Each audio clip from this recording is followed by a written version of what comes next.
Hello, ladies and gentlemen. GreatTaz here once again with another replay from the world of tanks. And in this replay, it will be of myself, and I will be playing the SU-101. It is a Tier 8 Russian artillery. Excuse me. It's not a Russian artillery, it's a Russian TD. And it ain't Russian anywhere. Actually, it has decent mobility, so it could be Russian somewhere. Just not as fast as like the E-25 or, oh, let's see, what's on our time here? The UDEZ, or maybe, let's see, the Stritzbahn 103-0, or even, let's see, the, oh, well, that sounds about good. Yeah, those two are faster. Anyways, off topic there. Da-dum-dum-ch. Here we're playing on Airfield, and start in the south, and I head right down to one of my more favorite locations to go to with a TD. That is down here in J0 on the J090 line and overwatching the hill. In this is a good location for giving away my secrets. Hopefully no one watches this. Do. Don't ever fire here if you're artillery, because you may actually hit me if I'm in TD. Anyways, it is a good place that usually that I will blind fire when I play arty, if the arty has enough rounds, because seriously, it's the only spot on the west or the east side that a TD can get and have cover. So, with that, that's kind of the reason it's a good place to go ahead and take a little quick snipe there. And as we can see, we got the 416 here. And I'm trying to get shots in on the T-34s as they're peaking. Now, that T-34 was peaking a little more than he probably should have. You should always expect a TD to be back here on this ridge. And not only is there just one TD, there's two. There's me, which is the Tier 8 Russian TD, and then there is the 704, which is right next to me, which is a Tier 9 with the freaking BL-10. Powerhouse 10. Alright? And you just don't want to get in view range. Like, i.e., the Stritzbahn right there. He completely got his butt handed to him due to the simple fact that, yep, he got out in the open. Me and the 704 just took care of him. Now, part of the issue I have with Airfield is all these brick walls are really annoying. As you're going to notice throughout this replay, I'm going to be shooting brick walls. More than I'm going to be shooting tanks. Well, maybe not. Well, maybe. Who knows? Anyways, a lot of these stone walls, I should call, they're not really brick, they're more stonish. These stone walls actually will block your round. Your round will not go through. Wargaming way back made some changes to walls and stuff like that. Now, a wooden wall will not block a round. Your round will go through it like it should. And there are some things that are annoying, like if you're right up next to a stone wall and you shoot it, it still is over. With that much momentum at the beginning of the round coming out of a barrel, it's going to go through it. It should deflect the trajectory is what it should do, not just completely absorb it. Unless the wall is a decent thickness. Here we see me and the 704 who are sitting here beating up on the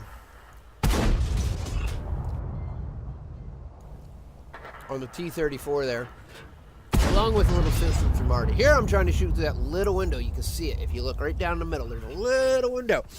I'm trying to shoot through. Yeah. Now I've got annoyed because all the stone walls are absorbing my round, so I tried to shoot through the doorway, and what did I do? I hit the freaking edge. Here we go again. I'm gonna wait this time. Actually, I did. Woo! I did. T-34 down. Pretty much their whole southern team is now down. And we're going to go into push mode. Now this TD is, as Wargaming states it, this whole TD line is supposed to be a mid to long range tank line that has some armor and that could actually, you know, do decent and bounce some rounds up front. The 101 and the 100 M1 really does not have anything. They don't have 100 millimeters of frontal armor, and you can't really do any good side scraping because it's not a real turret, and you only have like 10 degrees left or right, so it doesn't matter. You're still showing the front. You can shoot. There, I went to go towards the middle, but the object that was in the middle got killed. I was also in a platoon with one of my clanmates, Drunken Wise Man, in this battle, which took place a while ago, and I'm pretty sure it was still during the Christmas event. But he got taken out by their 416, unfortunately. And so we continue on with continuing on. At this point in the objective, we're moving around trying to find spots to actually do some stuff. I see the Grill 15 is actually going this way, and I'm thinking, well, the Grill 15 doesn't have a lot of upper hull turret armor, so I could easily pen it. And that's what I start doing. I take him out, I get a good shot in him, and I trap him. I trap him. At this point, I don't really care because Artie's dead and he's alive. I could take a round from him. He's going to hit me for 102, as you've seen there. He's going to hit me for 700-ish. Big whoopie ding dong day. My next round's going to go in through his tank and kill him because I have the angle. I am higher than him. His upper glacis is going to be angled more flat to me than it would normally be. And so I'm going to take him out. Here I come up onto this hill because I'm expecting the 416 to still be there. Our 704 is toying around with the tortoise. I'm not quite sure what's going on over there. And our E100 is trying to play super sneak to get behind the object 416 here at this point in time. I'm just staying right here. Our Artie is shooting at the tortoise too. We still have one of those alive. So I'm basically sitting here hoping that the E100 spots the 416, which he does not.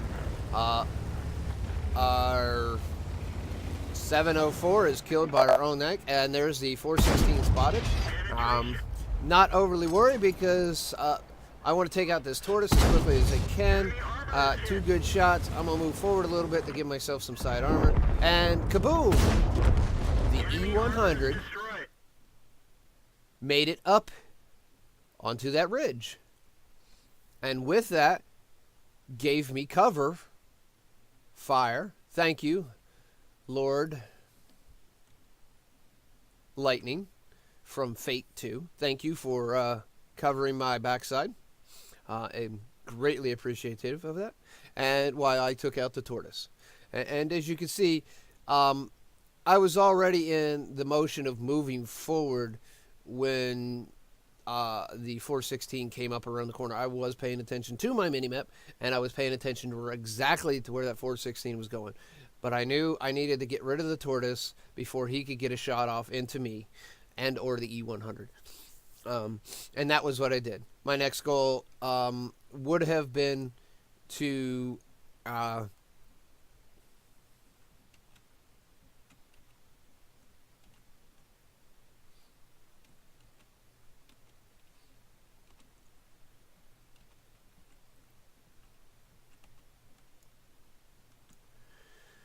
oh, don't mind me. I'm just trying a few things. I'm trying to figure something out. It's something that I've seen done, and I was trying to figure out how it was possibly done. If anybody knows, I'm trying to look for the fly around. I'll call it the fly around mode. It's the ability to get out of a tank or get hooked off of a tank and move around to different locations. I don't know if that's a mod or something. That some people use for the replays. I was just trying to see if it was in game. I was told it was in game. I thought it was Control V.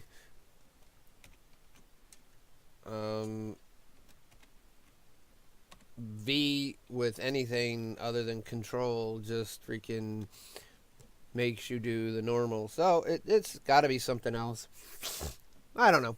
Anyways, back to the replay.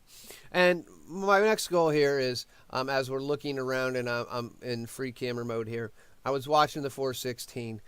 Right after my next shot, whether I killed the tortoise or not, was going to be driving off this hill. Excuse me, sorry about that. But luckily, the E100 shot the 416 before I shot the tortoise. So, in turn, all in all, it worked out well for everyone, and we ended up with the win.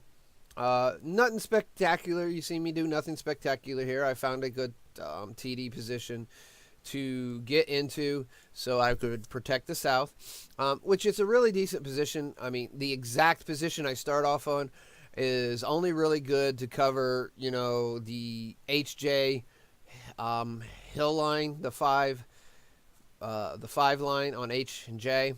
Cover that hill. I can also cover the G5 upper point. You have to move a little bit to the left and almost fall off the edge of the cliff there to actually be able to hit the beach portion in J5. So with that, you have to do some working to be able to get in a better position to get the beach, which also kind of exposes you because you're no longer behind bushes. So it is what it is. And that's what I do most of the time when I'm at a TD in here, is I get up there and I help protect my southern team. And it as you see, it helps out. Between me and the 704, we took out 2 T-34s and a couple other tanks that were down there. And the Stritzvon, the 103, we took him out also. So we took out 4 tanks in the lower location with the south team, and then after that, the middle team was the enemy middle team was cleared up. I moved out from there, as you can see from the mini map. So, but with that, it's just a thing, and what we're going to do now is move on to the end game stats here. It was a victory, as you can see. It was only a second class badge, and that's because my base experience was only 975. Again, this is also during the point in time when, right after they released the announcement, they were doing the Soviet TD line change, along with the new heavy line, the 705A line, and the change to the medium, the 430U. So this is part of an attempt to grind up to that. As you can see over here, I hit 6, 7, 9, 10 rounds for damage. I did 2 criticals total, and I ended up with 3 kills. And I have spotting assist damage on the 416 because of I was closer, and the E100 killed him to protect my backside. So, with that in turn, you know, I got a little spot damage. All right, I TD with a lot of assist damage. I have had those battles. It is kind of absolutely rare, and it's usually from tracking. So, as you can see here, we had 3 guys that left. Dr. Bones, who incidentally killed our 704, which was face-hugging the tortoise. Should the JWE-100 even fired? Okay, yeah, but maybe he should have aimed behind the tortoise and thinks of maybe if it does come up short, I'm not going to direct hit my own player. So it's no big deal in the long run. Accidents do happen, and things can be changed to do better. In the overall details of the report, I fired 19 shots. I hit 13 of them, which is a decent hit ratio, especially for this tank. I penetrated 10 of the 13th, which isn't not all that great, but I was firing at T-34s and hitting them in the turret, and the turret on the T-34 is pretty substantial. I did do 2,600 damage. Over half of that damage was from over 300 meters. I received 1 shot that was from the Uh, what was that from? That was from the Grow 15.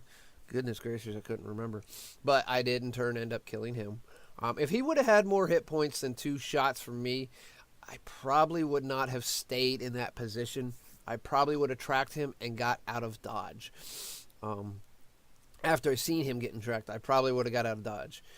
Just for the simple fact that I don't think I could have got off 2 more rounds into him after taking the damage. I think I would have got 1 more, and I think he would have been reloaded in time to be able to take me out. So overall, it was a decent game. I earned 40,000 credits base due to my premium account. I had a personal reserves for 50% going. That gave me a total of 60. I did have to repair. I fired a lot of ammo. I think I fired a few premium rounds, so I spent 26,000 just in ammo, 5,000, 5.8 thousand roughly in to repair my vehicle. And as you can see, it was a ×3 battle. So I really ended up with a lot of experience on that battle, and it was really nice to actually come out a battle with, you know, it's a 1463 experience battle, and then having it triple times. In all actuality, I had it times by 4 for the simple fact I was 100